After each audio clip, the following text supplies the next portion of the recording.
This conference will now be recorded. Ladies and gentlemen, tonight is Tuesday, February 8th. It's about 7:10 p.m. We are starting the Planning and Zoning Commission meeting. Sorry we're a little bit late. We had a carpool problem. You meant But we're all here now. 8 o'clock. Tonight we have a public hearing and general meeting. This meeting was on the agenda or on the calendar, off the calendar, but now that we had a couple of things we left up from last weekend, Jeremy, Fred, and I added it back to the calendar, so here we are. At the end of the meeting, I would like to go into other business and add a couple updates for you guys, and that takes a vote of the commission. So here we go. Jeremy, with the first one, we want to read the whole thing or just the first sentence?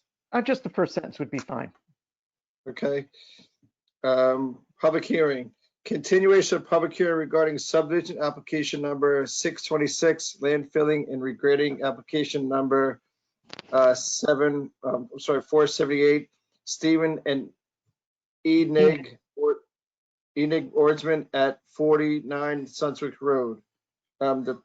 This public hearing was opened on June 9th, 2020. It was immediately continued to July 7th, 2020, and then to September 8th, 2020. So, Chairman, what's the update? This item's at the request of the applicant, going to again immediately be continued to next Tuesday night, September 15, 2020 at 8 p.m. Okay. All right. That's it for the public hearing at this point in time. We're going to go to the general meeting.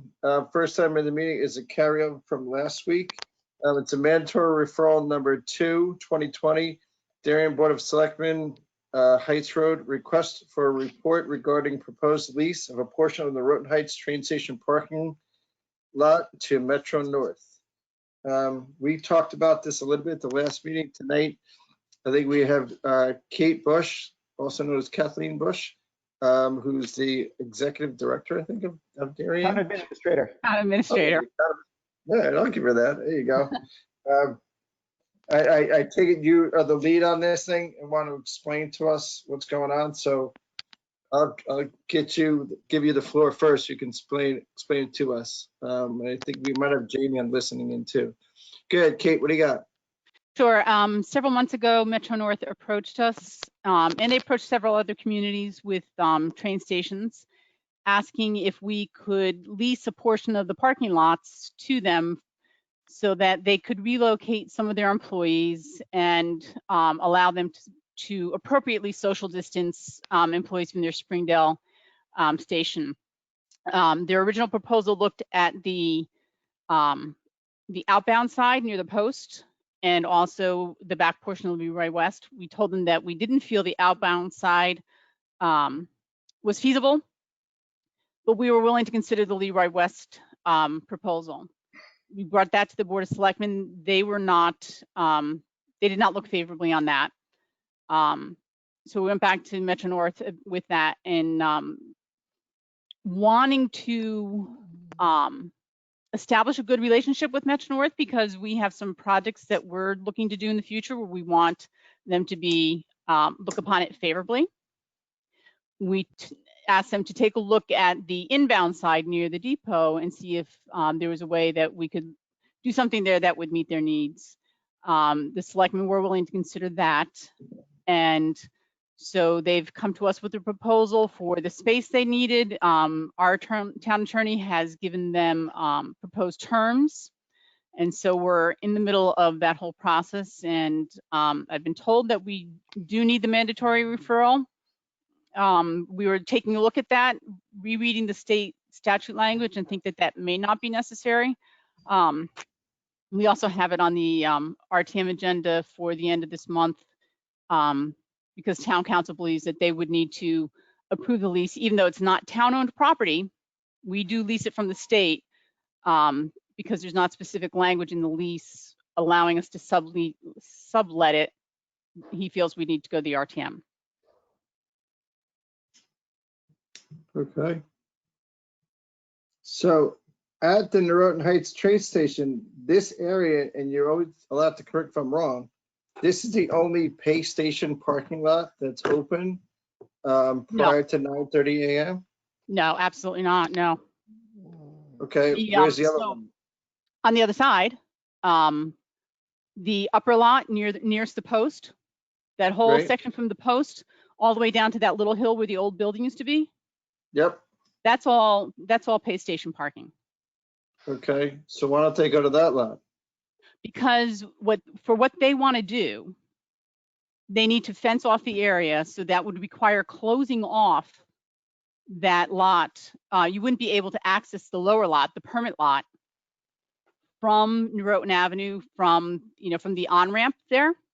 You also, the post does go through that lot to access Hollow Tree Ridge Road. You wouldn't be able to do that either. The only way to access the permit lot would be from Hollow Tree Ridge Road. You'd no longer be able to get to it from the other side. Which is the way it used to be about 5 years ago. Longer ago than that.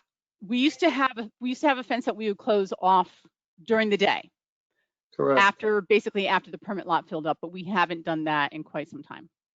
Okay, because I personally think it's the wrong spot to put it, that the lot you're trying to give away is the best lot. That's in We're not trying to give it Darien. away. We're not trying to give it away. You're giving away for 2 years. You're getting money for it, which we're not a money board, so we don't really care what the money is. If it's $10 or it's $1 or it's $1 million, it's got nothing to do with us. Don't we also have future plans to do stormwater management on that lot? Not to my knowledge. I would check that with Ed Gentile. Ed has been very involved in this from the start, Right? and has been a proponent of it, including the possibility of locating it on that side of the tracks. So he's not concerned about that possibility. He's not a commuter, so. But I'm saying he's not concerned about the stormwater management part of it.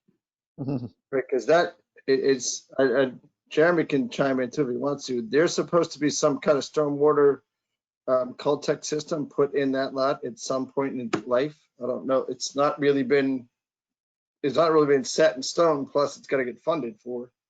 And it's that's the prime lot. I don't know what they're doing inside this space, where they have to close in with a fence on all 4 sides. But it seems kind of odd to me why you would give away the best spot. Why don't they put it over on the other side where the construction trailer was for 2 years? I'm not sure what you mean with the construction trailer, but we didn't want to put it on the other side because it would require closing off the access from Norotan. No. There was a construction trailer Right. next to the Avalon exit on that end. That's the permit lot. Correct. We don't want to put it in a permit lot. You don't want to put the permit lot. Okay. All right. I'm going to let some of the other commissioners chime in, but I think it's the wrong spot. Kara, you had your hands up first. Go ahead, please. Yeah, so it looks like they're fencing off, but they're keeping Metro North parking. So it looks like they want enough space to have parking spots and then 1, 2, 3, 4 trailers. Mm-hmm. How many employees are they intending to have this sort of additional office space for? I don't know the answer to that. And how many parking spots do they think they need? We'd be giving up 69. It would encompass 69 spaces, their whole ask. And this is for Metro North employees who work at Springdale, the Springdale station? That's where they currently are. That's what they're asking for, that they would be locating them in trailers in this location. And there's no office or commercial space available that would be appropriate to socially distance these employees? I don't know what they've done in terms of looking at that. When they first approached us, Ed Gentile and I both gave them suggestions as to other areas in Darien that we thought might be feasible for them. I have no idea what they've done in terms of looking for space. Because I think we have to consider, right, that ongoing, right, there may be a 90% reduction in commuting during a time of quarantine when state agencies and governments required employers to have all non-essential workers work from home. So, and to not commute into the city and to not commute to work if they didn't have to. But I think we all have to anticipate, especially given the really positive, great numbers that we're also thankful for that we have in Connecticut. And that New York's numbers are down, as Governor Cuomo speaks about often, that commuting at some point, I would think maybe after September, sometime in the first or second quarter of this year, will increase, maybe not up to levels pre-COVID and the, declaration of a pandemic, but certainly the 90% reduction is not going to continue forever. Yeah, So So, I mean, do we think it's fair to the taxpayers of this town to like give up like train station spots of people who don't have permits? That's the available parking for, I mean, that's where I park when I go into the city. I agree. I've been here for, since 2006. I don't have a parking permit. That's where I park.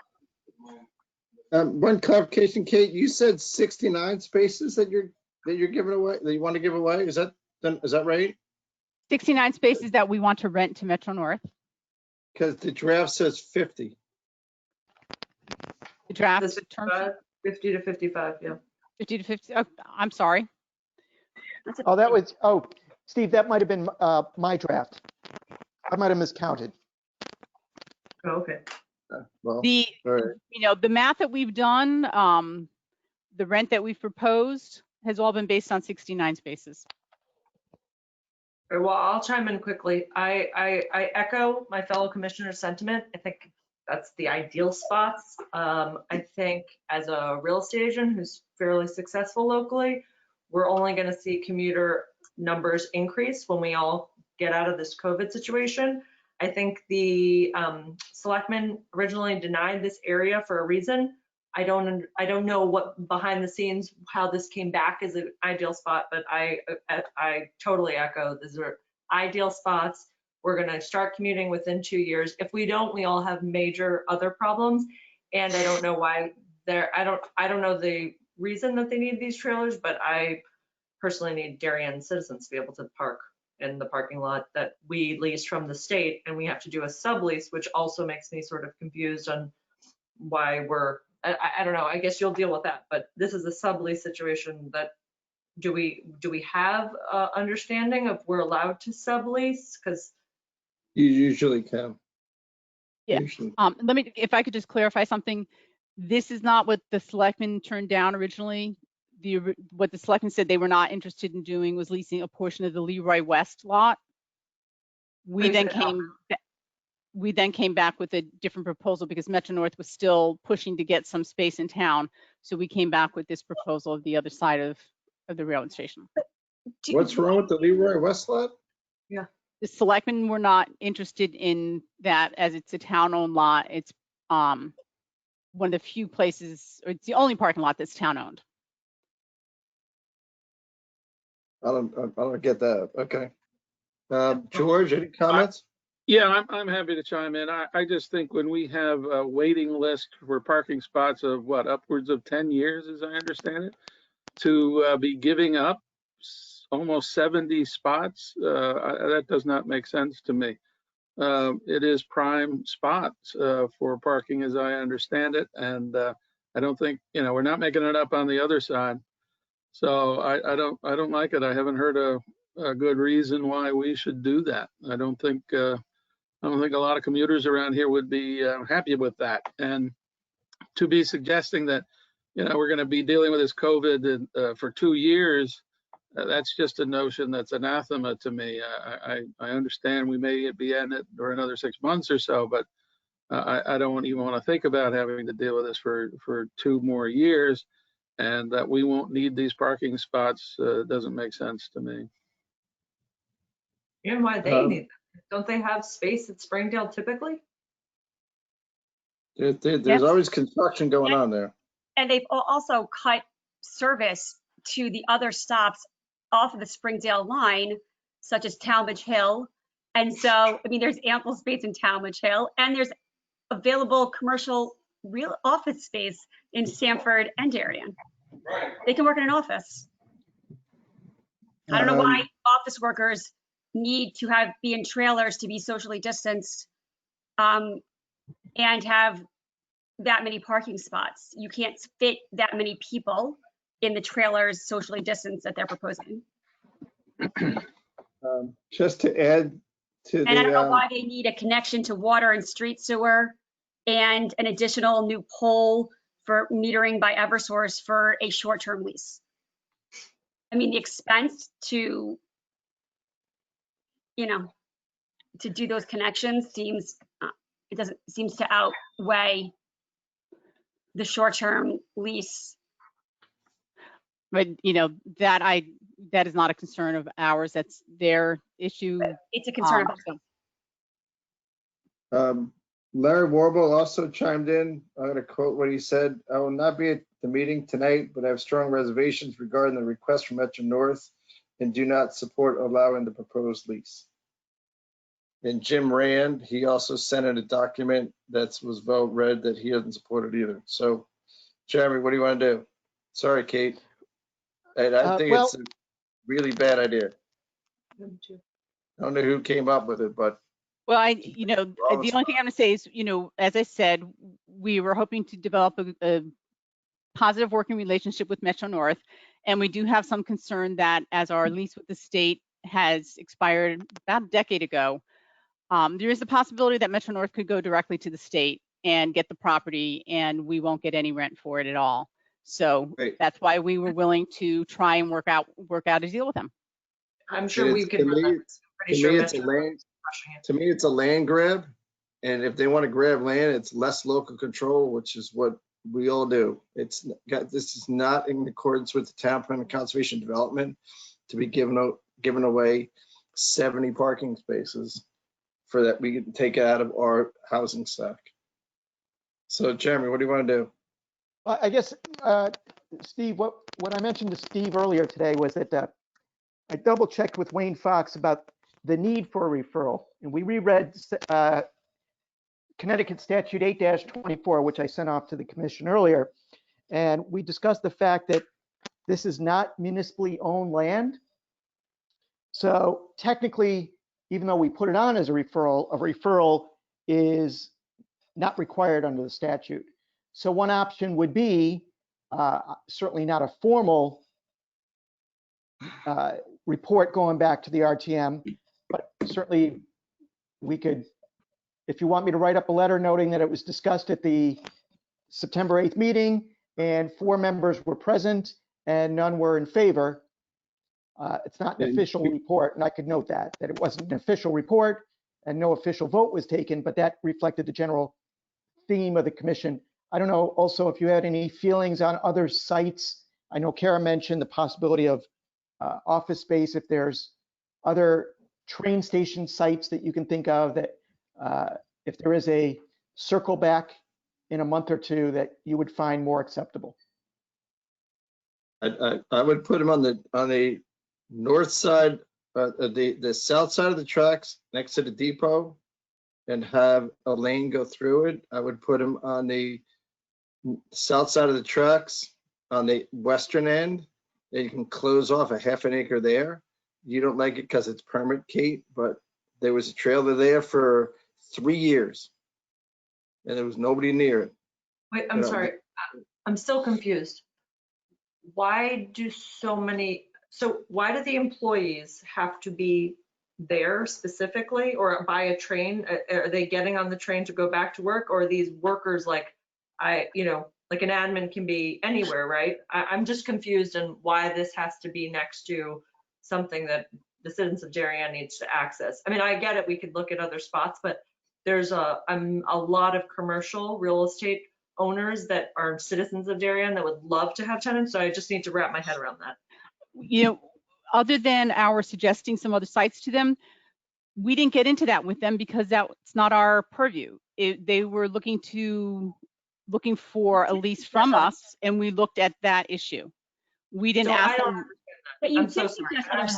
If someone's coming to lease something from me, I'm going to have parameters of why they're leasing and for what, especially if it has a decision, like if I'm making it for like a landlord, right? Or the citizens of a town. it would make it would make a big difference for us to know, like, oh, hey, they have to jump on the train. That's why they need to be next to it.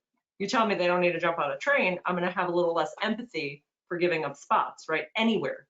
So I'm sorry, but if you want me to make I get it. I'd love to help, but I'm not sure why I'm helping Metro North without understanding why. What I is wonder- it? And correct me if I'm wrong, you suggested this site. So it's not like you're saying it wasn't in my purview to suggest other sites, but you did suggest sites. Well, because they're very clearly interested in locating their workers in a parking lot of a train station. They Okay. have approached Why every. do workers need to be in a parking lot of a train station? I don't know, but the documents. But that's a reasonable question to ask people. You're saying we want to have a positive working relationship. And so part of a parking, okay, why do you need your workers to work in a parking lot of a train station? Not office space, not telecommute, a parking lot of a train station. Not a parking lot near a train station, not a parking lot within a few miles of a train station, not an office building, walkable to a train station, a parking lot next to a train station. I mean, that would definitely, if I wanted to have a positive working relationship with an entity, I would be like, okay, those are really specific parameters. What's underlying these specific parameters? I'll just throw out the prospect. I don't know who owns what, but I see a lot of Metro North construction-oriented vehicles at the end of Mechanic Street and on the north and south side of the railroad there near the Tri-Orient building. And you've also got probably state property at that entrance that would be exits 12, but there's that entrance there with some land. So I don't know whether they could make some land and utility out of that, but I'm thinking along the railroad, might be that. Well, this is the bottom line. It's none of us agree with it, and the two commissioners didn't agree with it. So I understand and I accept that. right. So we're not going to give it the draft that Jeremy wrote up, or whoever wrote this up. That's not us. So if you wanted to say that we do not support it, but add the word "in not" and change 59 to 60, or you can throw it in the garbage, or we could do nothing. You don't get support from us. It's fine. Okay. So I guess that's where we are. Would you rather have a vote from us? Would you have better leverage if there's a vote from us? Leverage with who With or? Metro North?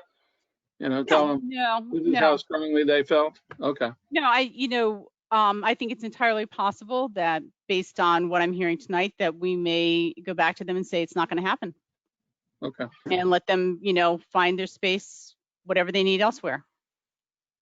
Okay. I don't have a need to provide them with space.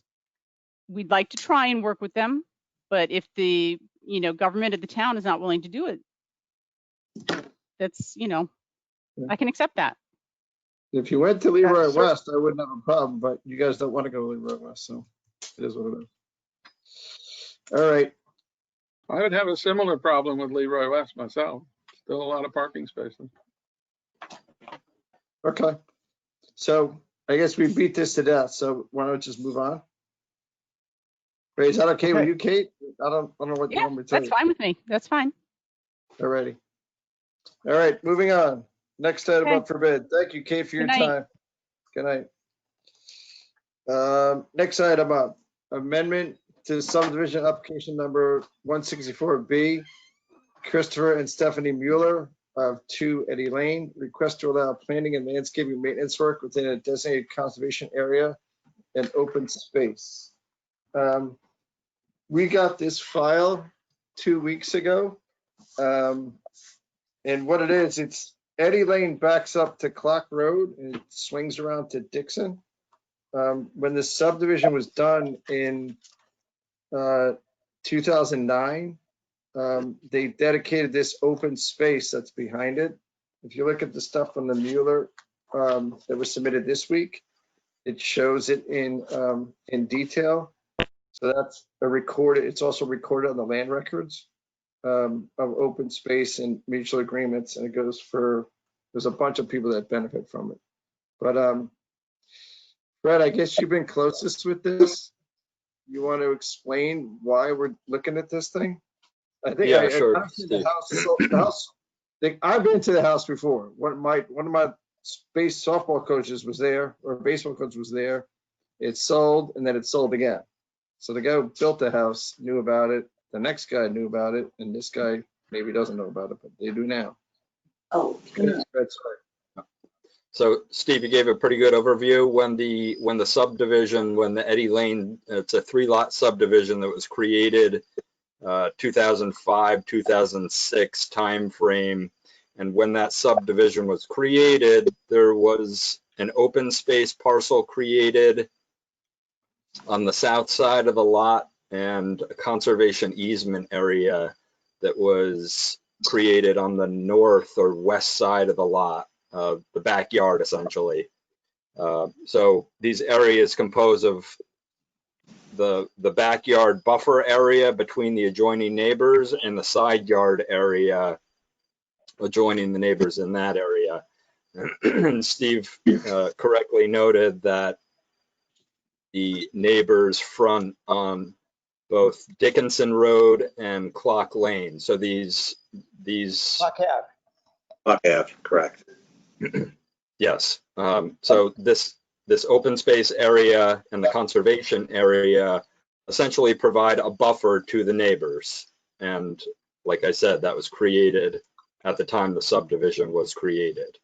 So the stipulation. The other house you have to mention, excuse me, Fred, is the house on Norotan Avenue. It's that guy's backyard. So he's also benefits from it. Yes, that is correct. Yep, you're right. So the stipulation of the subdivision approval requires that any work that is requested within the open space area or conservation area, which are both required to be maintained as natural undisturbed areas. If any work is proposed, the applicant needs to come before the Planning and Zoning Commission for permission to do work in those areas. So the proposal is essentially to clear out some of the underbrush and some of the dead and dying vegetation and trees within the conservation area. We'll back up for a second, Fred. They already started work and then got stopped? Right. So a number of months ago, probably about 3 months ago now, it was brought to our attention that some work was being done within the conservation area. David Keating from our office, the zoning enforcement officer, went out to take a look at the situation and basically told the contractor to stop work. It required that they come before the Planning and Zoning Commission to allow any work that occurs either in the conservation or open space area, and that's where we are tonight. So they did do some limited cutting, clearing out of the underbrush area and cutting of a few trees, but now they're here to ask for formal approval. They propose to plant 31 large arborvitae within along the side yard and backyard, as you can see in the submitted materials in your packets. The one issue of main concern, particularly from the zoning enforcement officer, was that a portion of the open space and conservation areas have been encroached on over the years since they were established. So a portion of those areas have essentially become lawn areas. And what we feel is an appropriate measure at this point in allowing the applicant to proceed with some of this work is to have them reestablish the areas that were encroached upon, reestablish those areas as open space and conservation area that would be maintained in a natural condition as opposed to grass area. So the applicant has come back with the revised plan that is in front of you tonight. And to a large extent, we feel that they have done that. However, this drawing is not on a survey, and the drawing does not show the conservation area, the boundaries of the conservation area, and the boundaries of the open space area. So it's difficult for us to fully ascertain the limit of work and whether the proposed plantings fully reestablish those areas. So in the past, we've required that these areas, either the open space or conservation areas, be delineated in some manner, either with boulders or a split rail fence in some cases, but in a number of instances, we've required these areas to be demarcated on the property to identify where those boundaries are.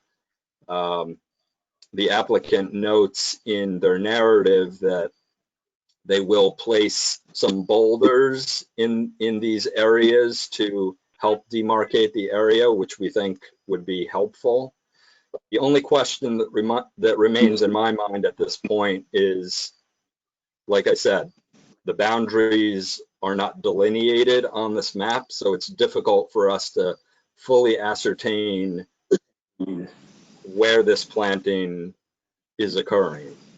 So the applicant, Jordan Grant, is with us this evening. If you have any specific questions of him, he's here to answer this. Have the neighbors been notified? Because honestly, Fred, I don't know how this, I don't even know how this got to us. It says the area shall be maintained in its natural state. How do you plant 19 bushes in something that's supposed to be maintained in its natural state? I don't get it. It's just in two spots. Somebody did something in 2017. The prior owner, Brendan Stevenson, Jeremy wrote him a letter and said, you know, you can't touch it without talking to us. You know, and then now 2 years later, and the guy's back. Right. Well, we feel the planting of trees and landscaping, clearing out dead and dying vegetation, and clearing out scrubby underbrush is beneficial to the open space area, as opposed to just letting the dead trees stay there and the area deteriorate. I mean, we feel that it is a landscape improvement, and the arborvitae would certainly provide a strong buffer to the neighbors. All right, all right. We'll let the application talk. Why would the Planning Zoning Commission in 2009 spend the time to do this and not have it adhered to? I don't get it, but okay. So who's going to present this? Some guy. What's his name? Mr. Grant, Jordan Grant. Yeah, Jordan isn't necessarily here to present anything tonight, but he's here to answer any questions that you may have about this. Okay, why are you doing it? Hey, Jordan. Jordan, you're on mute. Jordan, I think you have to unmute yourself.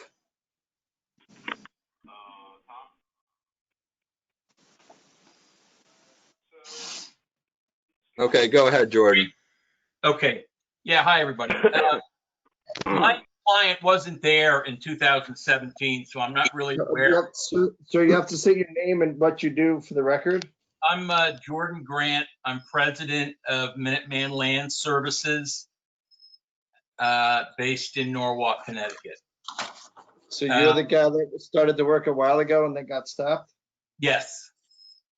The work that we did, if you look at this plan, these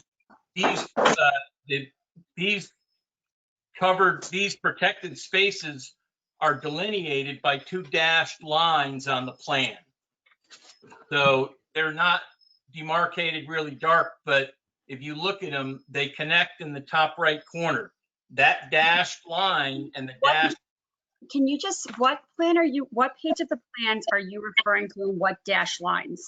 The landscape design plan that you have that show. You have multiple documents, so say what it's titled. Muller Residence Landscape Plan. The one that is not on a surveyed, it's not That's a right. surveyed plan. That's correct. Okay, so This nothing's one. delineated, you just have stuff on what you're saying is their property. I'm sorry, repeat that? But you can't say it's delineated. You mean those little circles? No, there's a dashed line on the plan. It's a very faint dashed line. That's at the 25-foot mark from the row of arborvitaes on the right. I cannot see any dash line. I do not know what you're referring to. Maybe when they made a copy of it. Maybe when the copy was made, the dashed line didn't show up. But Okay, well, I mean, it's right here. And it cuts across here on your plan. Okay, that's fine. Basically, there's an extent. where is the land, the homeowner's property line? Right at that point. At the dash line? Actually, no, I take that back. I'm wrong about that. They own all the way to the back of these evergreens. They own all the way to the stone wall at the rear of the property, and they own all the way to a stone wall at the right side of the property. But is that on this document? Yes. Yes. The outer Where- line is his property line. The outer darkest line is his property line. Towards the rear, you see the stone wall. That's his property. Where's the conservation area? From the rear stone wall forward to that dashed line, that's 15 feet. So And then he's encroaching and developing the conservation area. I don't know if I'd call it encroaching. I mean, these two areas haven't been maintained in years. There's dead When trees. you buy the property? But they're not supposed to be. This They're is not Jim supposed to. Carroll on 5 Clock Avenue. Hold on, Jim, we'll get to you. We'll get to you in a little bit. When did they purchase the property? Last year in 19. Okay, so they bought it and they were aware of the conservation easement. I'm not sure he was, to be honest. Well, did he? A title search and a broker will show it. But it's publicly, isn't it deeded and filed in the property record office? Yes. 2009, yep. Okay, so buyer beware, that was on him to, and she, right, to figure that out. Here, on the pulse of this new day, you may have the grace to look up and out and say simply, with hope. Anyway. Totally good. That So wasn't me. now we want to take conservation area that was meant and deeded to be undeveloped and kept natural and make it look like, I don't know, it doesn't look like conservation area anymore. It looks like they're If you, landscape hedges. it might help if you saw the two areas. The area to the back of his property is nothing. The rest of his property, we landscaped his house with all the plants that Do you we have pictures of that? you have the plan right in front of you. I know, but you said it might be helpful if I could see it. And so, Well, if you visited the site or if we showed you pictures, the rear. that's what you're, That's not. I'm not trying to be funny. I'm really not. I It's know, not- but you want me to look at it's not- pictures, but there's no pictures here. Kara, it's not an application, that's the problem. Okay, so So let me just interject here real quick. The conservation area at the back of the property, you see as Jordan has pointed out, the dashed line, which granted is difficult to see on we had to copy the plan, and the dashed lines may not have come through as well as they should have when we did the copy. But that 15-foot area back there is landscaped area. It's not lawn area.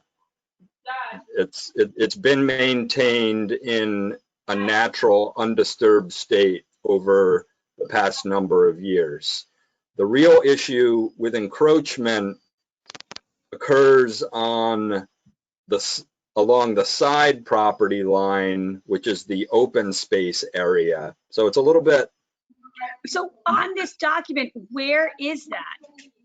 Because on the plan, I can't tell where that is. I can tell by looking at the other ones and trying to like twist this document onto those ones.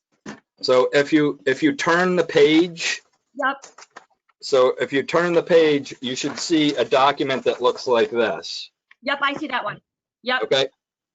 So the red area there is the, so this shows the entire 3-lot subdivision. The red area, the property in question that we're talking about this evening is lot number 2. Okay, thank you. Okay. So the red area is the open space area, the designated open space area, and the yellow area at the back of the property is the conservation easement. So 2 separate things here, a conservation easement at the back of the property and open space and then at the side of the property. Got it, thank you. Very helpful. If you turn the page again, this is the Stearns and Wheeler site screen planting plan from 2005-2006 timeframe. And this just reiterates where that open space area is in the conservation area in relation to the existing house that's there now. And it also shows what was approved as the planting plan at that time 15 years ago. Right. Right now, with that said, according to the deed or the document that's filed on the land records, the open space is pretty much treated equally in the same exact as the conservation restriction area. Yes, so that's correct. But both of them say, shall be responsible to maintain, and I'm paraphrasing, and shall maintain in its natural open state. That's the open space. And then the conservation restricted area, it says shall be maintained in its natural state. Right. You know, in but that area, the backyard, there are 12 new trees to it. Right. Usually natural state means not paved over, not put structures on. Usually it means planted, wooded, no regrading, for example, would be one of the, when we talk about a natural state, you couldn't go in there and dig it up, change the grades. It would be just natural, no structures, no paving, no regrading. And as we noted, also there's dead and dying vegetation back there. It's in a little bit of disrepair. If you go back there and take a look at it, it doesn't look great. So what they're proposing to do is essentially clean that up and then plant these additional arborvitae, which again creates what we think is a nice buffer between the subject property and adjoining neighbors. Fred, you keep saying what we think. Is that staff thinks? Did you consult with the neighbors? Yes. Yes. What staff thinks. And did you consult with the neighbors? We have talked with the neighbors about this. Yes. Well, we have talked with one of the neighbors about this. There's 1, 2, 3, 4, 5, 6, 7, 8. There's 8 people that touch the property. Right, and we have not talked with all 8 neighbors. And this is like more of a procedural question. I guess I have 2 questions. So because this wasn't an application, but because this came to us by means of I'm guessing a neighbor or somebody calling to complain. Yes. Was notice given in the normal, and right now, right, we're in a relaxed a relaxed session, right? Rules have been relaxed by the governor's executive orders. So notice is actually easier. It's, it's electronic. It can be made in different ways. It's not sort of as onerous as it previously always had been. Was notice provided to neighbors about any of this, or is this just here to us, not by means of an application with the proper fees being paid, the proper notice, the proper, avenues being followed, but because somebody complained and now a stop work order was put in place and now they're here? Well, no formal stop work order was issued, Okay. but certainly it was brought to our attention and we went out, looked at it, and staff spoke to Mr. Jordan Grant about, hey, what's going on? But it's basically to put new plantings in and take some plantings out of both the easement and open space area. Amendment, make a formal application like everybody else? I would say this is, again, it's not a subdivision, it's not a re-subdivision, it's not a coastal site plan. They're basically swapping out some, it's not a subdivision. They're not changing the location of the open space, the location of the conservation easement. They're just changing some of the plantings in those areas. Going out. I mean, I'm just so confused. If an application is not required, I don't understand then why I don't understand then why we're involved. Because the conservation easement requires, and the open space requires that the commission approve changes to the landscaping. Doesn't that require an application then? But No, there's lots of things you can do without application. I need to figure this out and understand how we're supposed to act on something without an application. This is an amendment request. Where's the request? The request is his letter to Richard Jacobson.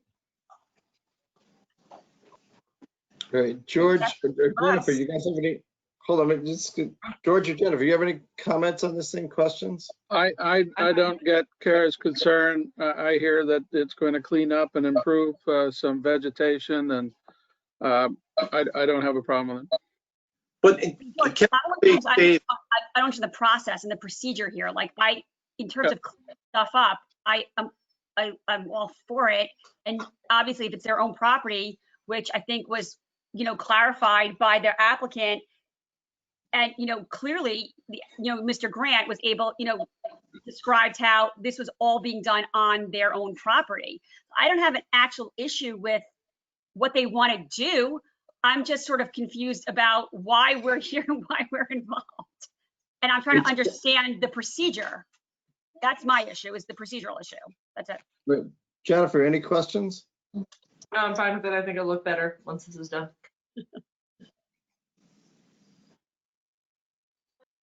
Okay. So what do you want to do, Jeremy? I don't get it either, to be honest with you. Well, hey, Steve, yeah, I'm one of the. Hold on one second, Jim. Jeremy, are we allowed to take comments from neighbors? You got muted. You could certainly take comments. There's certainly Mr. Spataro is the adjacent property owner. We can get a sense from him on what his concerns may be. Just a quick thing.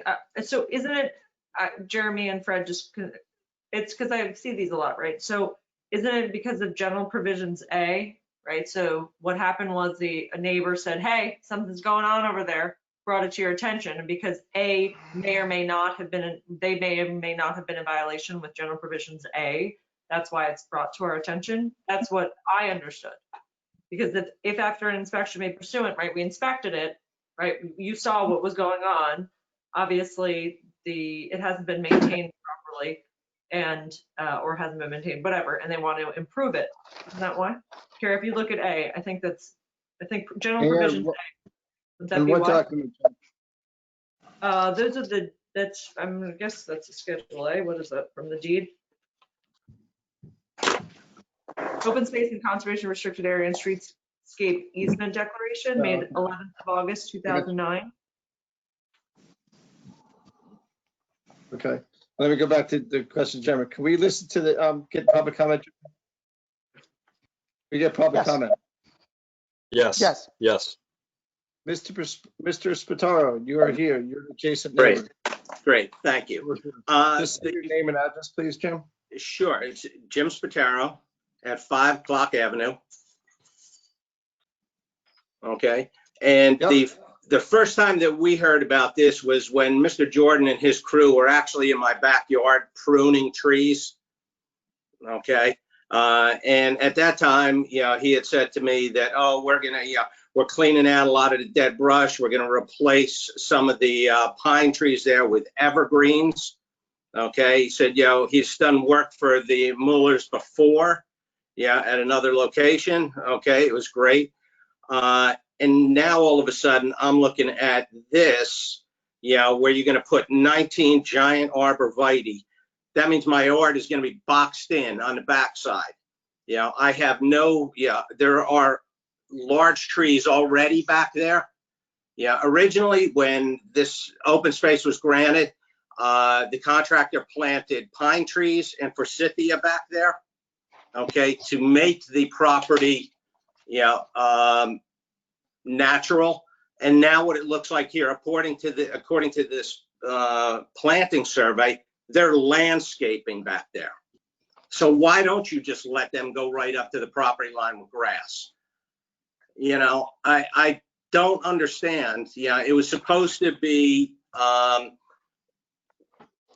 kind of private, Right now, he has taken out, Mr. Jordan or Mr. Grant has taken out some of the pine trees there. And right now, from my house, from my kitchen, from my bedroom, I could look directly into their kitchen. And onto their deck.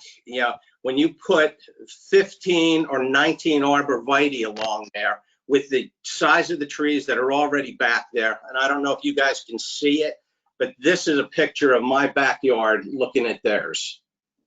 Your screen is, your camera's off, Jim. All right, hold on. Let's see. Okay. You got a daughter that can help you? Yeah. Okay. Let's see now. Okay. Can you see now? Can you? Yeah. No. My camera. Your camera's off. Okay, I'm trying to hit the button for some reason. It's not letting me go on. Share my. Okay, let's see. Is that it? Okay.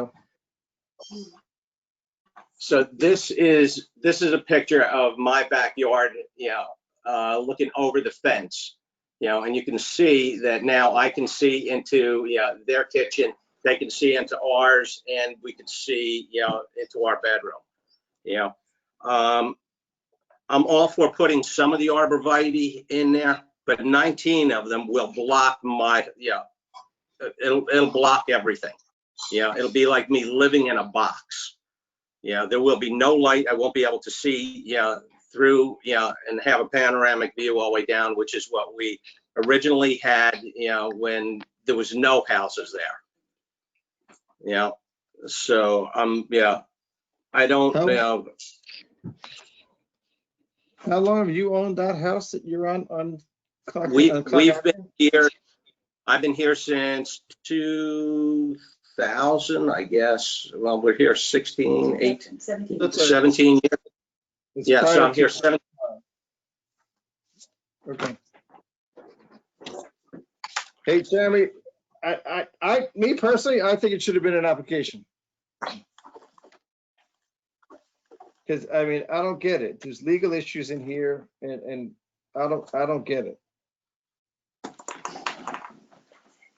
Mr. Spataro, is it, excuse me, I didn't mean to hop in. Is that, no, go ahead. Is it the density of the trees, or the fact that there's a row of them, or that you're going to see them over your fence? No, it will be the height of the trees and the density of the trees once they become fully grown. You said you were already going to put in the giant arborvitae. and that will, and you've been there because you've seen, my backyard, you've seen theirs. Oh, yeah, no, I've been in your yard, yeah. Yeah, and when you put up those giant arborvitae, because I've got arborvitae to the left side of my house right now, that are 40 feet tall. Okay, so if that's what I'm going to get over on the other side, I am literally going to be boxed in. I'm not going to have any light going through my backyard at all because of them and the existing trees. Well, I can tell you part and parcel of this application is Not an application. well, okay, wrong word. If we go ahead and put evergreens in there would have to be more sunlight on them. So part of this is to have the large trees, the large existing maples that are going to remain thinned out so some sunlight goes through. That will benefit you somehow. I'm sure Mr. Muller is amenable to changing the quantity of the trees. And, if the 19 trees that are going along that border, we can change the number of them. I mean, for instance, to screen your kitchen from his kitchen, your bedroom from his deck, your deck from his deck. But these 19 trees are going from the garage that's in your backyard, your neighbor's garage, all the way from there. So we're stretching 19 trees a long distance. This doesn't really depict how they're going to look. There's going to be spaces in between them to allow them to grow. Yeah, because I mean, really, all we want to do is just shield our house from their house. I would still like to have, an open view, straight through. I think that I'm sure we can do that. And I'm sure Chris and Stephanie are going to want to do that to keep you guys happy. Yeah, to make so you can see through to Chris's neighbor in the back. When you look straight out the back of your house, you look over your fence and then through to the other backyard. So you have that vista. I understand your concern. Steve, why don't we allow the applicant to work on a revised plan and return to the commission in a couple weeks? That's fine by me. I mean, but I think you got to notice everybody. You got eight people next to him. There's 8 people that are butting on the survey from on that one and the Stearns and Wheeler. How do you not know? I don't get it. It's a conservation easement where a bunch of people are a party to it, and we didn't notice anybody. It's published in the newspaper. I think that's why we do that. Well, it's not an application. It's a general meeting. Was it published in the newspaper? no. Yeah. No. Jordan, how long does planting season go? Oh, there's a good couple of months left, Okay. especially for evergreens. You can plant right up to frost. Okay. So is the sense I get from the commission, you want a formal application, a formal public hearing with notice to the neighbors, and you'd recommend that the property owner try to meet with the neighbors beforehand to come up with a plan that's amenable to some extent relative to, now keep in mind that we're just talking about the planting in the easement area and the open space area. Other than those areas, the Mullers, any other property owner can put whatever the heck they want on their property. We're just talking about the easement area and the open space area. That's exactly correct. Okay, is that the sense I'm getting from the commission? It's a recorded document from August 11, 2009. Talks about removal, it talks about adding, it talks about cutting and removing stuff with the town's permission. Doesn't talk about planning, but we're going to allow planning, but yes. Yep.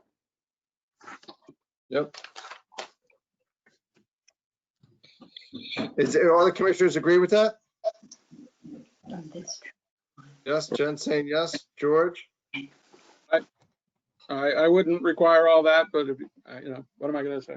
The earliest possible approval the applicant would be likely looking at in this scenario, we would be able to put them on for a public hearing in October. They likely wouldn't have approvals until sometime mid to late November. I mean, We can that's gonna do- cut isn't that gonna preclude them then from planting season? They're planting this So spring. yes, it will very likely preclude them from this planting season. You can plant in the spring.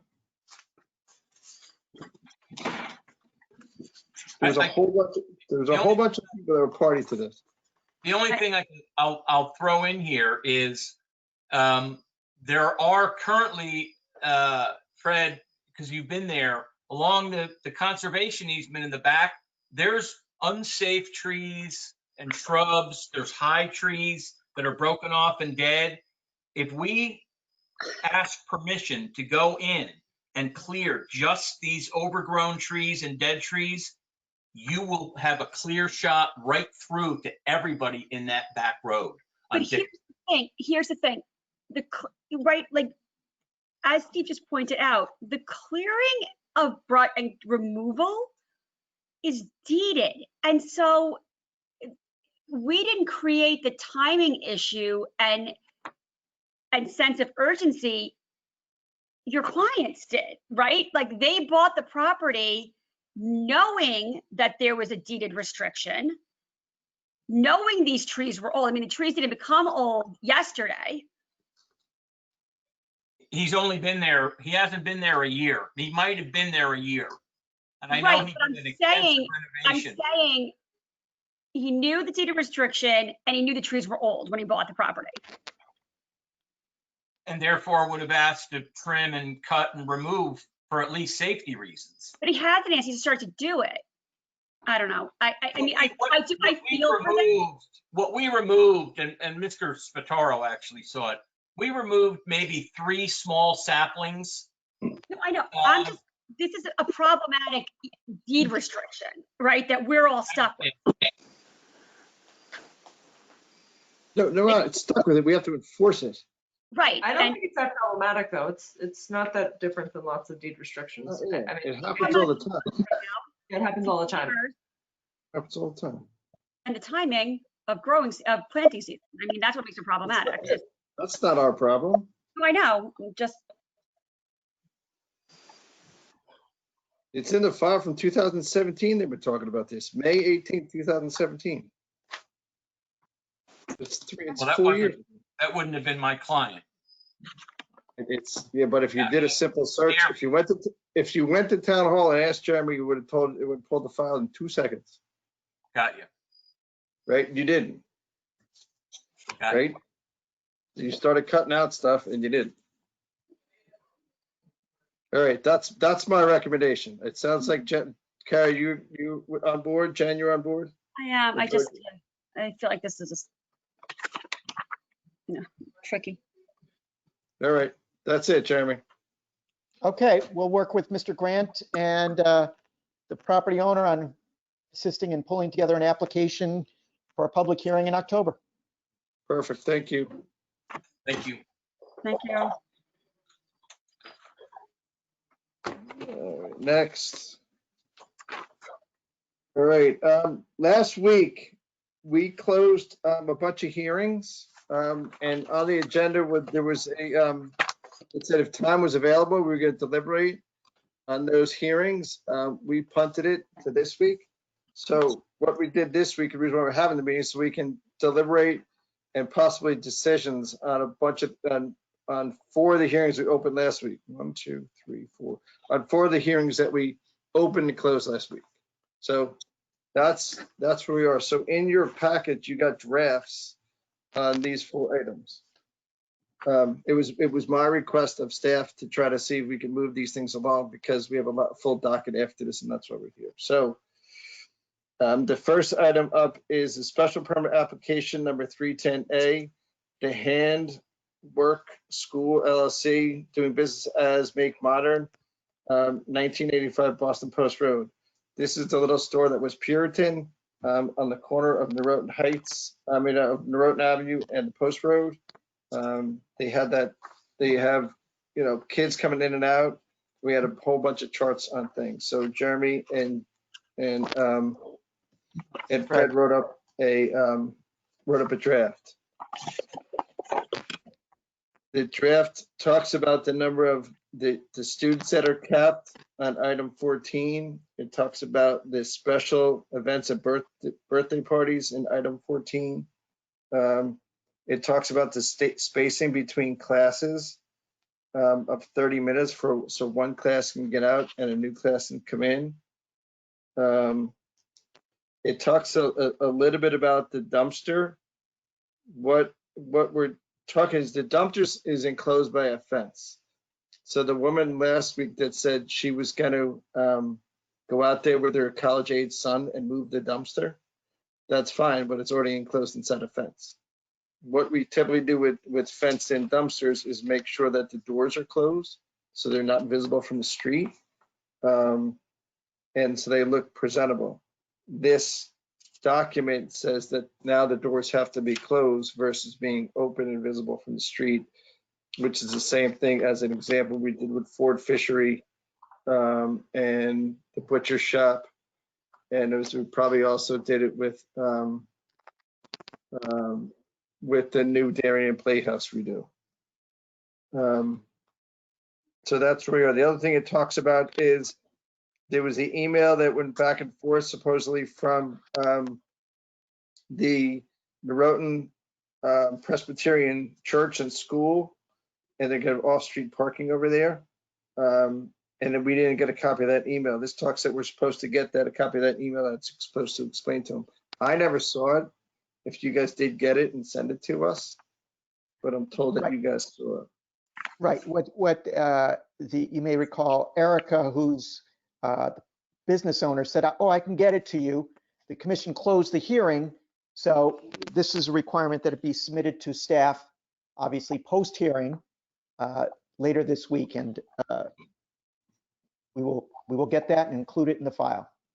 She said during the hearing, to keep the timing, she said she was going to forward it to Maslin, and Maslin was going to forward to you. That never happened. She said she had forwarded during the meeting. He did. He did during the meeting. So it technically is in the file. You already have it. We do have it. Okay. Okay. One item that I noted, and I don't know if they talked about it, item number 11, which talks about parking traffic overflow. Did anybody say St. John's Church? Because it's not on this little short list. We did not include St. John's Church. If they didn't say it, then we can't add it. This is what they said. That's my, I don't really see anything. That's my overview. Anyone else want to speak to this? Jennifer, want to go first? I'm good. Good with as written. George, any comments? No, I'm fine. Kara, any comments? No comments.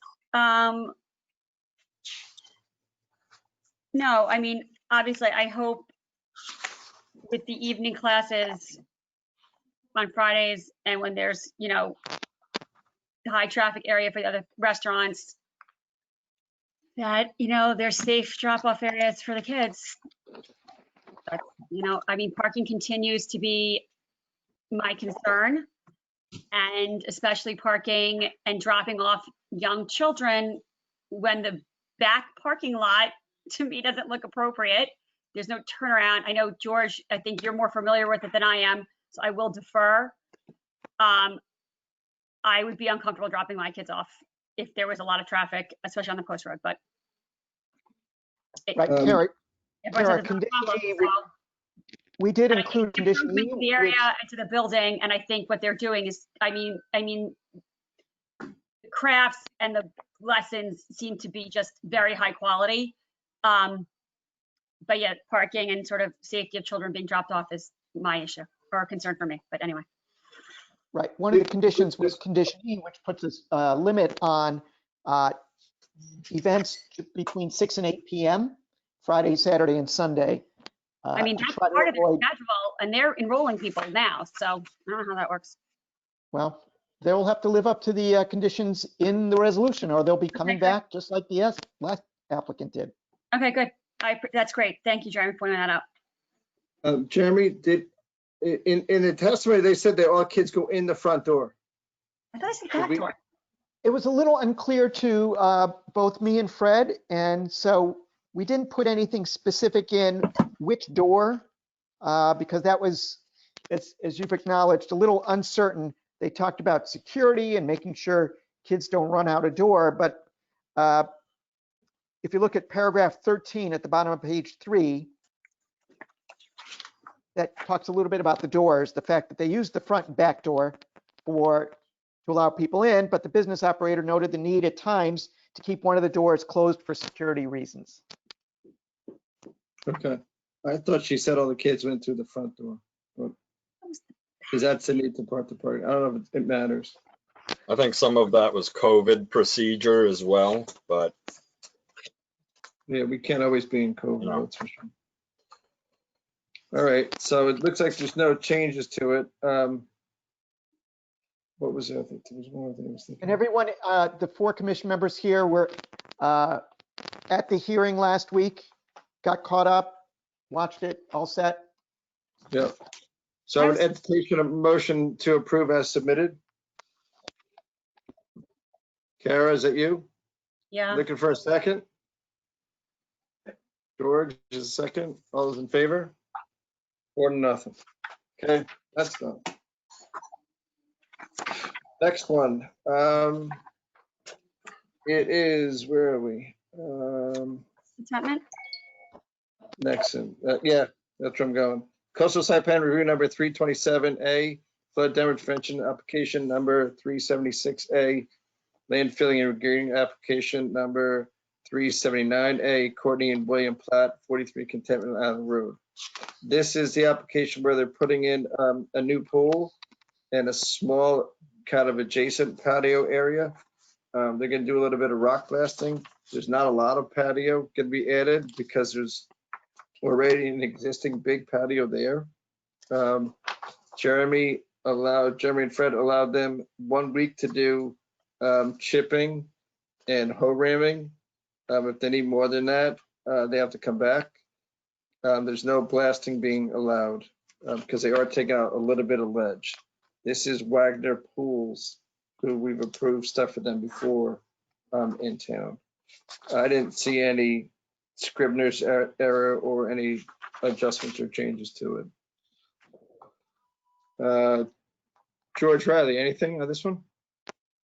All good by me. Kara, anything on this one? No. Jennifer, anything on this one? Okay. Motion to approve as submitted or as drafted. Jennifer, and a second from George. His Sure. light is on. Thank you. Me too, 4-0. Yep. Set. Okay. Next one is the house that's by town. Land filling and regrading application number 484, Ralph and Christina Oben, 9 Archer Lane. This is the gentleman that wants to regrade a portion of his backyard so the water doesn't flow into his house and flood his house. His original plans had a berm in the back. We got written documentation, written testimony, I guess you call it, from Darren Ostafine that the berm wasn't a good idea. Fred also didn't like the berm as an idea because it was going to put the water flow in there. The resolution takes that out. One of the things that Jeremy added in at the beginning is item number B. In order to ensure that work proceed pursuant to the approved plans, the commission requires a meeting prior to the start of work. The owner, the landscaper contractor to meet on site with planning and zoning department staff to discuss the project and the work that they propose. I think that was a great add that Jeremy and Fred put in. We don't always do those on-site meetings in advance, but I think this one would be a good one because I don't think they selected the contractor yet. I didn't see anything else in here. Kara, do you see anything in this one? Unmute. All right, George, we'll come back to you, Kara. George, you all right? All good with me.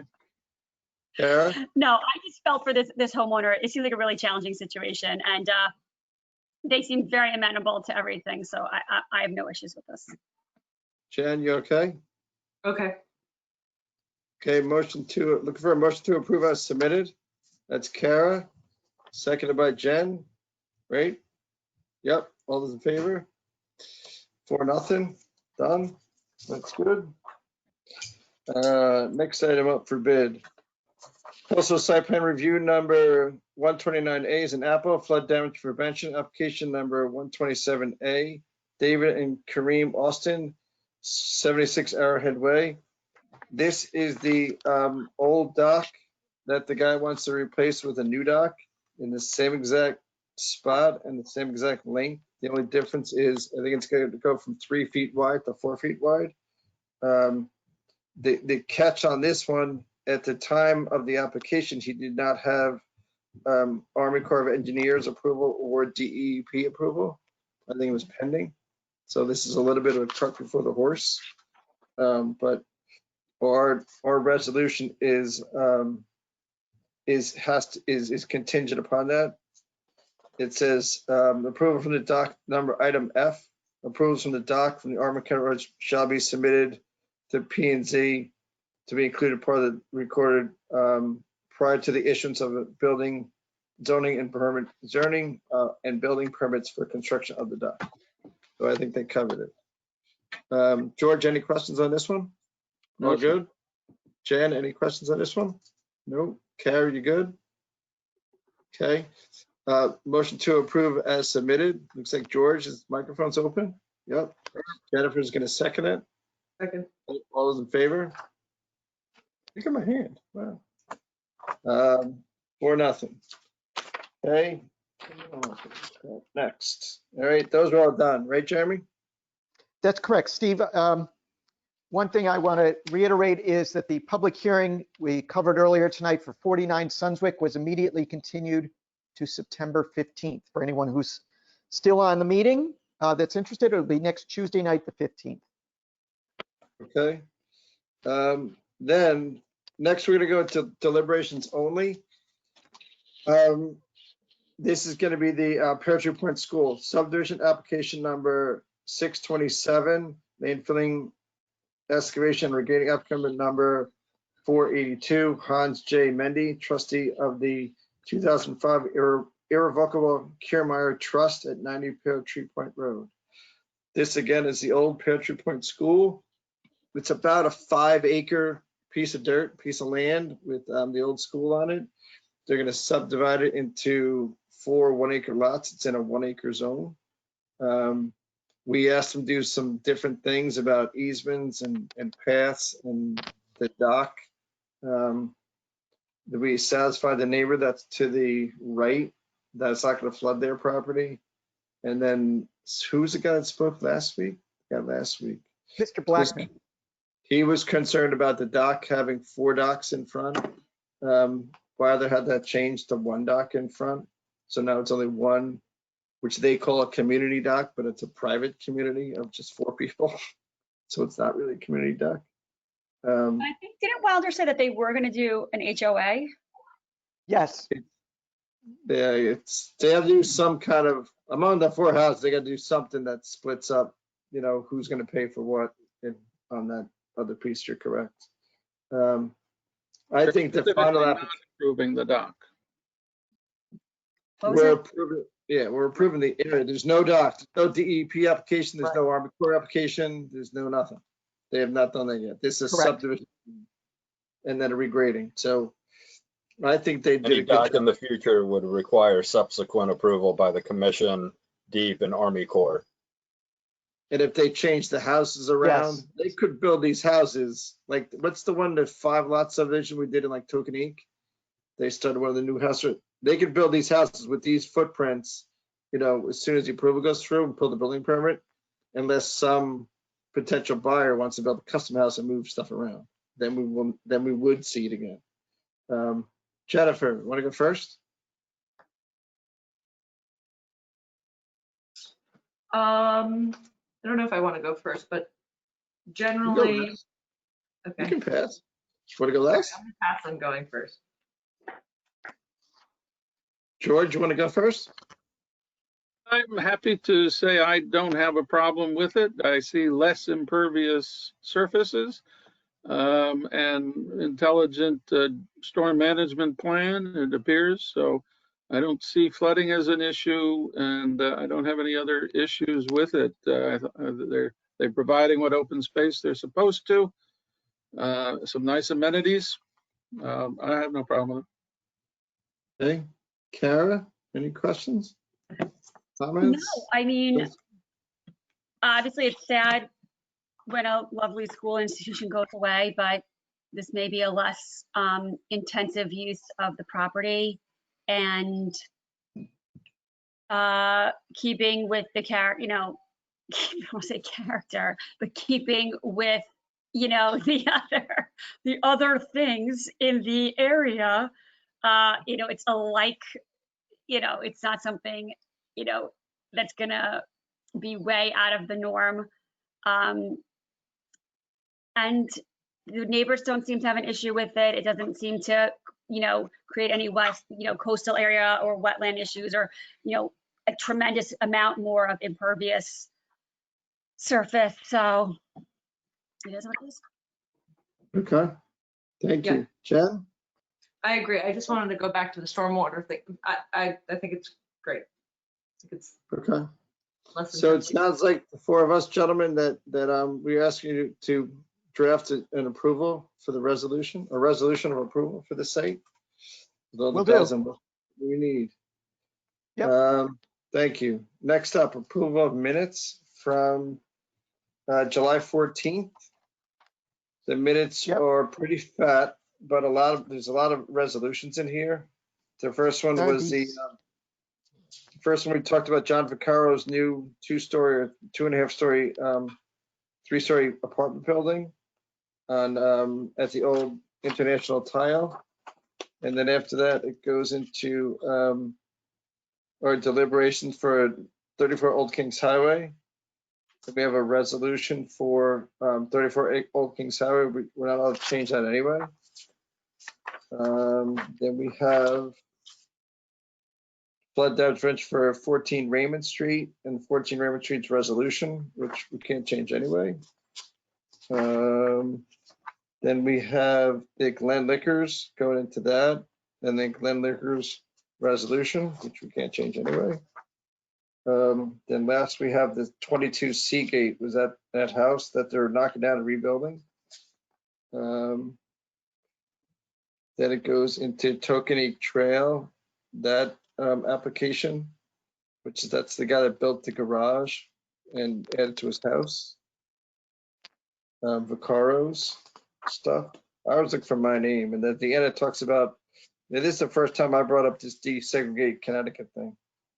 I wanted to make sure you guys are up on it. Jennifer, any questions, comments, Scrivener's errors, mistakes? No, nothing? No. Kara, anything on this one? Nope. George Riley? Impressively accurate. There you go. All right, entertain a motion to approve as drafted. It sounds like it's come from George Riley. And then Jennifer's gonna second that. All those in favor? Thank you. Sports fans? I like Right, making Jennifer, Kara this was the Stop. Jennifer, this was the meeting you watched on video, right? Yep. Okay. All right, the next we have the minutes from July 28th. It talks about the public hearing on Pear Tree Point School. Then it goes into the special permit application for the Barber Club. Then we have 55 Maywood, which that was a dock, I think we did, our backyard we did. Again, then we talked about Plattables. That was a special permit application. Playa. Is it Playa? Playa. No. I keep putting a T in there. Not Playa. Playa? Playa. That's his Long Yeah. Island. Playa. Playa. Playa. Ball. Can't wait Playa. to go. Sounds delicious. I thought it was, Playa I'm Ball. with the Aussie Bowls. Then we got 53 and 45 Contentment Island. Then we go into resolutions. 22 Seagate Lane, which we can't change. It's all written.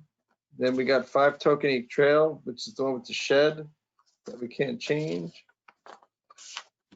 Then we have the resolution for John Vacaro's 3-story apartment building and retail at International Tile, which we can't change.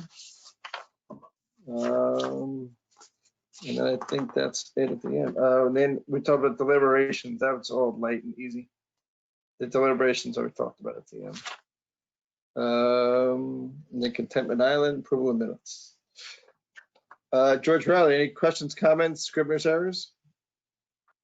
No, I note that we were generally in favor of pliables, and I guess 5-1 is generally in favor. So yeah, I'll let that go. It's all, otherwise fine. Hey, I always look at where my name comes up, make sure I said what I said. Jennifer? Oh, good. All good? Kara? Questions, comments? All right. Entertain a motion to approve as submitted from Kara. Yep. And Jennifer, you're going to second it? Yep. Okay. All those in favor? Great. As For written. nothing? Thank you. Approval's done. What else we got? The next thing on here is I would like to go into other business for a minute. I need a 2/3 vote to go into other business, which I think that means 3 out of 4 of us. Jennifer, Kara, and me. Am I allowed to vote? I think we're supposed to know what the other business is. Okay, it's the last thing that was in your packet, which is a town of Ridgefield letter. Okay, so I'd move we go into other business to discuss that memo. And then there was the other thing we want to talk about other business is I'd like to just make sure we're all on the same page with regards to political signs and that everyone knows the regulations since we're all elected officials. Is that okay? Yeah, I'd move we go into other business on those 2 topics. Great, fantastic. I had, and I brought this up at the last meeting in my You're getting direct. a second from somebody. Jennifer seconded that, probably. Oh, okay. A second, Jen, you second go into other business? Yes. Yeah, I think we all did. Okay. And vote 4-0. Yes? Yes. Okay. Thank you. Sorry, guys. At our last meeting, I brought up, I think that was last Tuesday, I think Wednesday, maybe it was Tuesday. Last Tuesday in the afternoon, I had another meeting of the 5 other nearby towns for the planning zoning. This was an email that they sent to me where I guess the planning director from Ridgefield talked about the 3 major bills that are out there. I don't follow this stuff, you know, religiously or even not religiously about what order they're going to go in. I think they was supposed to go on some kind of special session agenda. Maybe they're not. I just want to make sure that we know what's going on. One thing I would like to discuss with you guys is if there's something inside one of these 3 bills, if that's however many there are. And the problem that I have is some people call it the and/or bill. Some people call it HB 5132. Some people call it, you know, SB 110. It can either be 3 bills, which I think it is, or 6 bills because each one's got an author's name to it. Point being is, if we don't like some of these things, or we do like some of the things that are in these bills, my question to you as commissioners, do we want to submit either testimony or a letter or a documentation of what we as the Darien Planning Zone Commission thinks about these things? My example is when the state or whoever it was, and I don't really remember, wanted to regionalize schools. Tara Achman went up to the Senate House or State House and gave testimony on what the Board of Education thought about whoever's author of the plan was. Like I said, I'm not 100% on top of this stuff. The reason why I think it's timely is if it does get on the October or September agenda, then we have to talk about it now. If it gets punted to January, we have a lot of time. So does Fred and Jeremy want to talk? The highlights I can give you on one of them, and the memo is pretty self-explanatory. There was a bunch of stuff that goes with it after it. One of them, I'll give you two examples is, and I think I might have talked about this last week, but SB 110, Housing Authority of Jurisdiction. That's where Housing Authority has the authority to expand 30 miles outside of their district into an adjoining town. The planning zoning chairman, commission chairman from Ridgefield is very nervous about this because she thinks Danbury is going to commit to their town and build something. We're between Stanford and Norwalk. If Snow wanted to put something in our town, if this goes through, I guess they can allow to, then we have to give services to the people that live there, which is really schools and police. I think we just need to like read all these more carefully. And I appreciate having a memo from the town of Ridgefield. These three bills seem to be the bill, Senator Anwar's bill that was proposed for the special session did not get calendared, did not make it onto the agenda during that special session, right? There were 4 bills that were proposed. Is that August? Yes. Okay. Yes. 2 made it on. This appears to be a, broken up, these appear to be like portions of that bill broken up. I read that bill very closely and carefully. This seems reminiscent of what was in that bill that was not successful, but I would like to read each one of these myself more, and spend some time looking at them. 30 miles to me, I think that brings us to New York and to Long Island. The So, woman from Ridgefield said it was already adjusted to 15. I don't mean to cut you off. but I'm saying, like, that's why I'm saying I would like to read each of these individually, and not just get like a sentence on each one, because I think there are probably, I do remember the Housing Authority jurisdiction expansion in the original bill, which carved out the police not being able to have jurisdiction, but like the number of issues that are potential in expanding Housing Authority jurisdiction outside of the parameters of the city or municipality that it's in are endless. So I really think we have to take some time and look at these. Obviously, the one dealing with training for planning and zoning, I love it. I think, additional training, right? George and I are very familiar with continuing legal education. So I think, continuing to have, hours, but what are the required educational hours going to be about? Are they going to be required on planning and land use issues, or are they going to be on things that are slanted in one direction or the other? I think we have the work is in the details. On their surface, and the headline of each of them is like, well, yeah, of course we want training, but like what's in the details, I think that's the important piece. Well, let me back up for a second, if you don't mind. Yeah. So at the end of the day, do we as a commission, the 4 of us, do we want to submit, positive, negative, training or not training? Because we don't have to do anything. We can sit around and do nothing. Or my view is, if after reading each of them, we feel strongly, positive or negative, that's when the decision to testify or submit a statement is made, right? It's made on how do we feel given the substance and the details of them, and do we have a view that's substantive on them? Okay. Right? Like Jennifer and I are both brokers in the state of Connecticut too. Yep. We have continuing education requests. I think it's every 2 years or 4 years. I think it's 12 hours or 18 hours every 2 years. My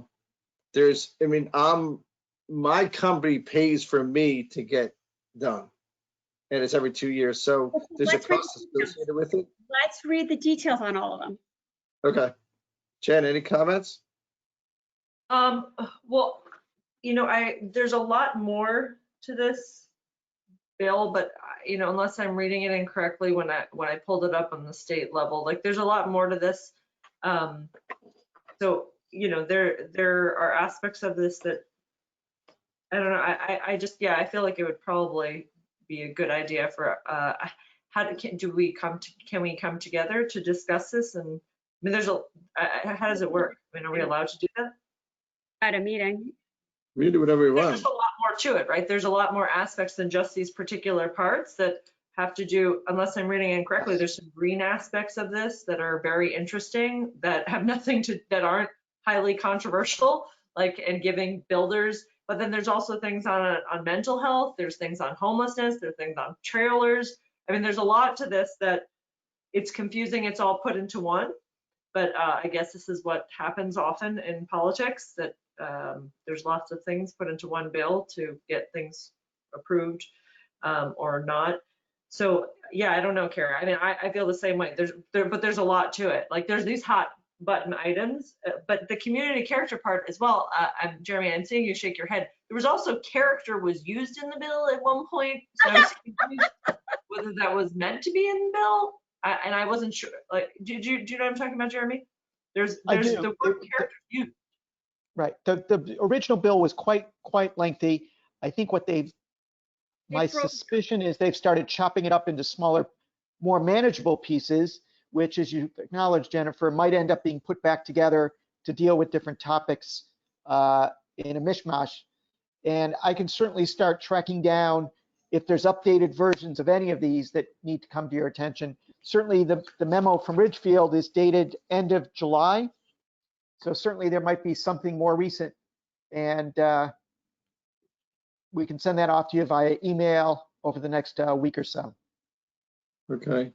Yeah, because if Steve, I don't know if you looked at the joint action, the vote tally sheet. I'm also confused when I'm reading that. Was that on the voting? There was a lot of yays. So I feel like I'm confused on what that was. Special session. It did not make it. The Right. bill did not make it to special session. Go anywhere. What is that? What is that tally sheet? What is that? Like when you go into the government website? It's who was going to vote to. I mean, I don't. It was never voted on. It never went. So then we need to- It was not.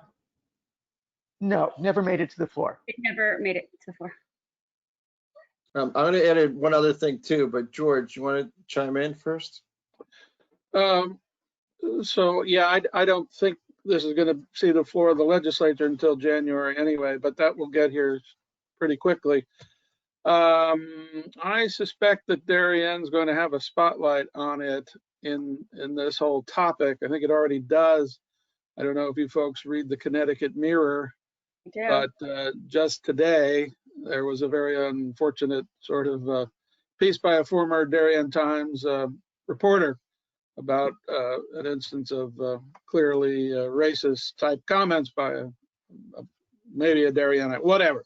And I think, you know, we may well have to say something. I certainly believe that the ends that are being sought are desirable. It's the means that I worry about. So how we get there, I do think this is like a snowball that could certainly grow into a snowman before we know it. So we got to watch it carefully. I think we're going to have to participate in it. I think we should participate in it.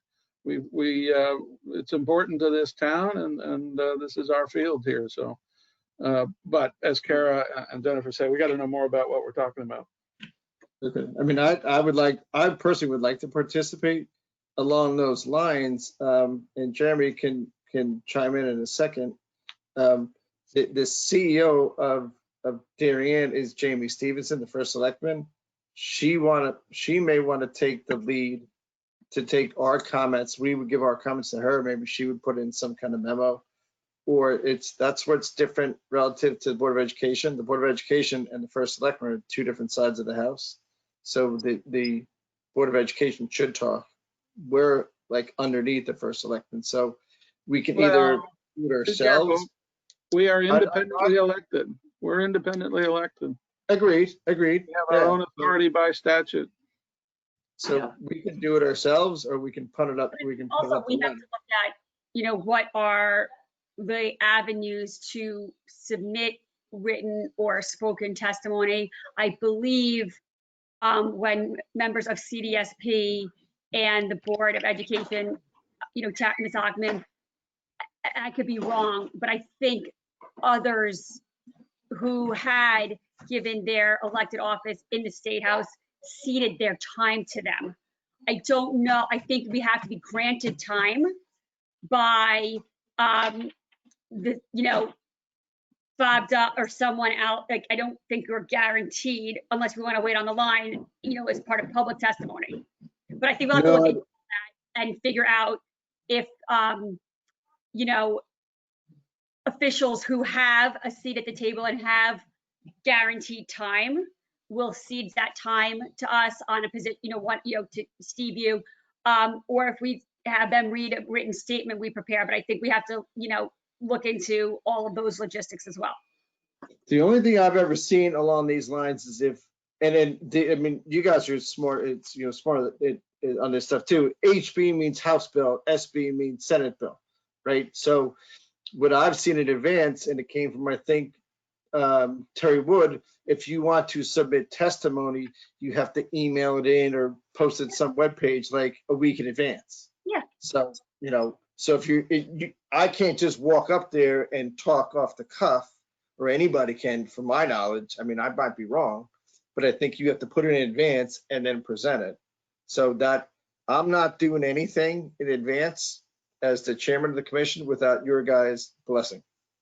That's my style. There's no way I'm doing it unless you guys read it and say, yeah, we're all on the same page. We could have different views, and there's a dissenting judge or whatever, and the dissenting judge can do it. But if it's 5-1 or 3-3, we can do both, or we can do nothing. I would like to do something to participate in the act because I think there's a bullseye on us. So I think the bottom line relative to this is all of us, if we can get our handle on the bills, Jeremy, Sure. I apologize if I can put it on you. One I saw was 49 pages, but it's in a working draft from February 2020. I'd like to get whatever the current version is of whatever it is. That bill's already, I think, done. But It's dead in order, right? So there's a new one. If these are them, and there's a draft dated yesterday or today, great.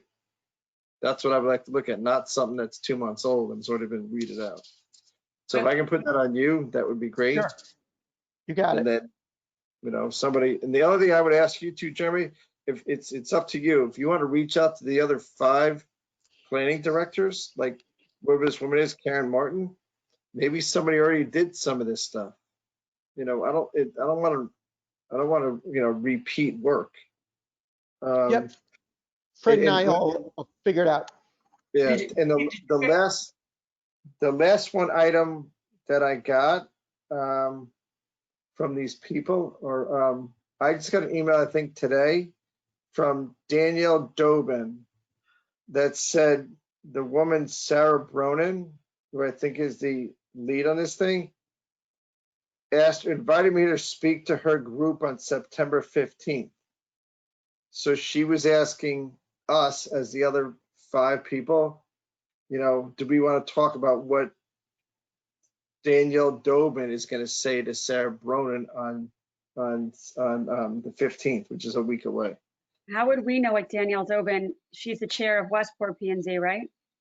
She was invited by Sarah Bronin to How speak. would we know what Danielle's going to say to Sarah Bronin's Desegregate Connecticut group? I don't know, but she asked for my input. We have no idea what they were going to say.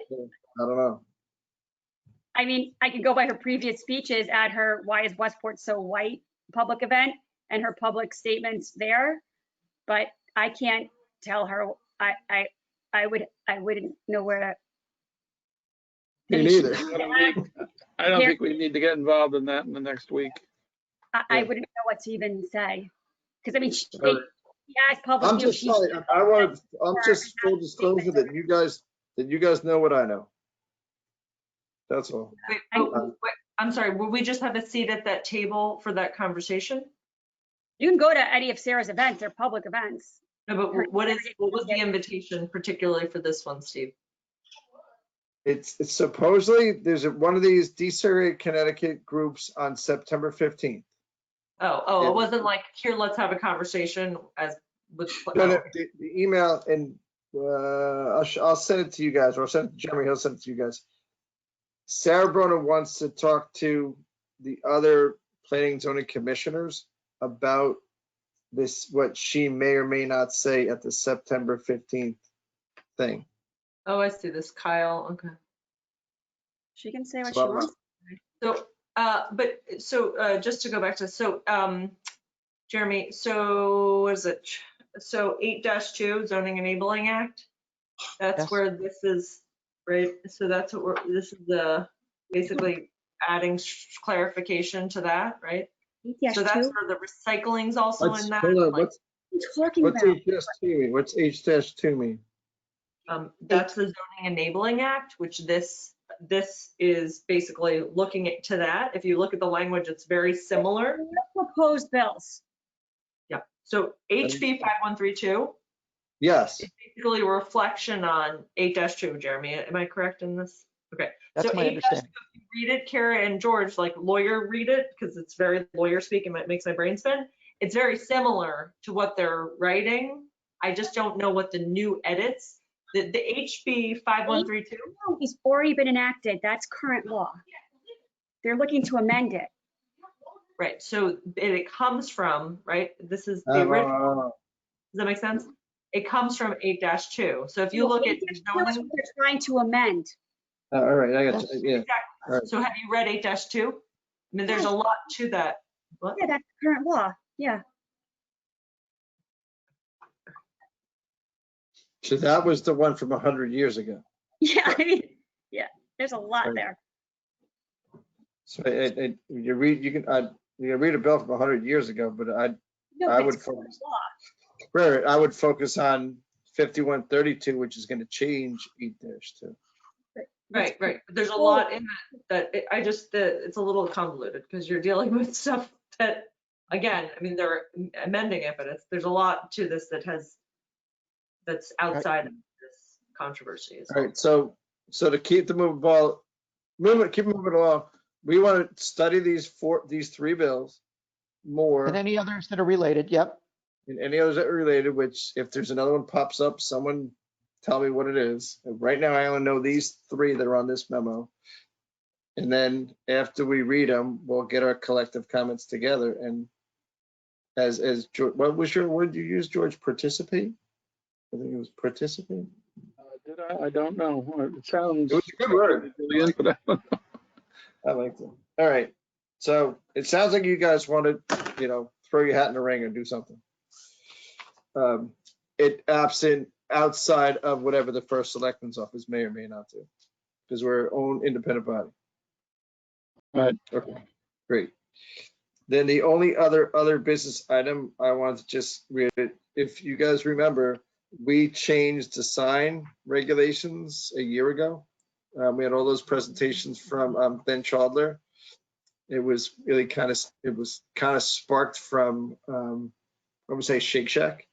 But it was in the works for a long time. As part of those sign regulations, we changed lawn signs. So Jeremy didn't have to chase down the guy that said Teakwood Furniture Sale on Thursday, and they were all over the place. I just remember certain things. Now there's going out of business sale from United House Wrecking all over town. But we did a special provision in there for political signs where we defined it, put a date on it and whatnot. And I didn't pull it up, but Jeremy quoted it saying that 60 days from, I guess it says 60 days from the event, which would be election day, right? Right, election day. So such political signs shall not be displayed for more than 60 consecutive days. So we have started seeing some signs going out with the understanding that probably about 2 months from today is election day. Great. And I'm sure we'll see a lot more signs. So those are the ones you see out are all okay in terms of duration. And then we'll check making sure they're okay relative to size. Can I ask a question about that? But I think we need to be careful, right? Because there's election related political campaign signs, but I don't think we want to be, I don't think we have interfering or stepping on people's ability to post signs or messages relating to political expression. Right, we're not touching those. Okay, I Right. just wanted to make sure that we were being clear, right? Because there's Right. campaign signs which are different than signs in support of various political or societal issues that are protected speech. And as an elected body and government, you know, the town of Darien, nor its employees, nor I think any of us or anyone in the P&Z office or in the town office should be, you know, interfering or impeding on individuals' rights to signs expressing political or societal messages. Right, I mean, we already have a law on it, and that was vetted. Go ahead, I'm just Jeremy. clarifying that campaign signs are different than signs expressing a political or societal message. Right. The section of the regs is entitled political/ideological, so that covers both aspects. Okay, I mean, I think a lot of it had to do with, it was like, you know, signing up for lacrosse. It's lacrosse registration opens today and closes on X date. That was it. Softball did it, and I mean, technically, the picture of my daughter, my front yard, that was there for 2 months. Was that illegal? Would you graduate Darien High School? It's freedom of speech, I would say, so it was legal. Okay, so that's it. As long as we're on the same page, everybody knows what we're doing. That we did change the rule. It's not 2 weeks, it's not 4 weeks, it's 60 days. And so it's election day is X number of days away. So that was that. 90 yards up, people. Just kidding. So that was my other business. Those are the two that George allowed me to talk about. We talked about them. The next meeting is September 15th and September 22nd. Jim, we're just going to give it a preview of those and we'll chime off. Right. What's interesting about the 15th and 22nd, the 15th is the continuation of the public hearing of 49 Sunswyck. It was quite 6 to 7, 8 hours at EPC. So we can expect the hearing to go just as long for you guys. It's going to be multiple nights of public hearings, very likely. And then the following week, September 22nd, is also likely a multiple night public hearing. That's going to be a proposal for a 7-Eleven and gas station to replace Duchess. So we got full night public hearings. It's going to be just one item agendas, just that. I'm going to go visit 59 Sunswyck with Fred, I think this week, Fred, maybe? Yeah, let's touch base on that, Steve. And I think we encourage others to go out there as well. And Jeremy and myself are available to go with you to review the plans with you and, you know, point things out. And it's like Jeremy said, it's going to be a multi-night hearing with the very real possibility of it being quite contentious. And it makes sense for all of you to go out and take a look. And most of the stuff, it's all posted to the website, but I personally haven't seen anything. If I want to look at it, I have to go to the website. And then Right, we haven't eventually, delivered anything yet. We're waiting on some revised plans. okay. If That's you it would for me. loop me in when you're going, let me know, because I'll try to tag along. Excellent, George. Thank you. I'd like to see it. Not everybody can go at the same time because No, I that makes sense. understand. Right. Understand. Alrighty. Yeah, Fred and Jeremy, I'll ask you to go with you with plans. All right, that's it. Perfect. And then did everyone meet Loizos already? No, tomorrow. No, George and Jim are meeting with me tomorrow, 12:15. George, we're going to meet you by the front door of Town Hall, and we'll walk in all together. Good. Cool. All right. I'll see you then. Would entertain a motion to adjourn? Motion to adjourn. Kara's first and Jennifer's seconded. Head off 5 people. Thank you. Alrighty. All right. See you all next week. Thank you. meeting. This meeting, there she is by.